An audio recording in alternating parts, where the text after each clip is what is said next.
ሃይማኖት ኢሬሌቫንት ነው ሃይማኖት ይዞናልኛ ነው ጨለማ ውስጥ ቁጭ ብሎ ጨለማን ያጋለጥን ነው የሚሉ ሰዎች ሲንሰጥሻል ገነት አለ ሲኦል አለ ብሎ ልጆችን ትራውማታይዝ ማድረግ በህግ ያስቀጣል ለምንድን ነው አንቺ ኃላፊነትሽ አትወጪ ውጪ ላይ ለውጥ የምትፈልጊው አሁንኛ እግዚአብሔርን አናቀውም ባይዘው እግዚአብሔር ማለት ድንቡሽቡሽ ህፃን ልጅ ነው እግዚአብሔር ብለን እየታዘዝን ያለነው ሰይጣን ነው ቻክራ በጣም በአዳም ልኮ ነው እኔ በዞዲያክ ሳይን ምናምን ነገር በጣም መሰጣለው ደስ ይለኛል ዛፍ ታቀፈ ብሎ አብዛኛው ሰው በጣም ይበሳጫል ብዙ ሰው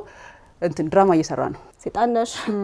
ኤቲስት ነሽ ሰዎች ይጎዳሉ በዛ ጉዳይ እነሱም አንዴ ነው የሚኖሩት እኛም አንዴ ነው የምንኖረው ድጋሚ አልኖርማ ማንንም ሰው እኔን ሊሰብረኝም ሊሰጠኝም ሊነፍገኝም እንደማይችል ማስገደድ አይጠበቅብሽም በቃ ሁሉም ሰው አንቺን ሊያጠቃሽ የመጣ ነው የሚመስልሽ ይገልሻል ተመሳስሎ መኖር በቃ ሰላም ነው ሚስ አንደርስታንዲንግ አለ ፌሚኒቲ ራሱን የቻለ በጣም የውስጥ ጥበብ ነው ወጣቱ አሁን ክዷል ለምን አትየውም በቃ ጥያቄን ግን አያስቆመው እውነት ላይ መቆም በጣም ነው የሚያስፈራው ያ ሰው ነፍሱ አንቺ ነሽ ማለት ነው አዎ ስናሳዝን እኮ ለኔ ኑሮዬ ነው መዋሸታችን አሪ ምን አይነት እብዳ መጣሽብን ነው የምትባየው ከማህበረሰብ ትገልያለሽ ራሳችንን ዝቅ አድርገን የማህበረሰብ አገልጋይ ነን ብለን ራሳችንን በጣም አውርደናል ኢየሱስ አያድንም መመለክ ምናምን እኮ የሰው ነው እኮ ይሄ ያውም የፈሪ ሰው እያንዳንዱ ሰው ሰይጣን አምላኪ ነው በቃ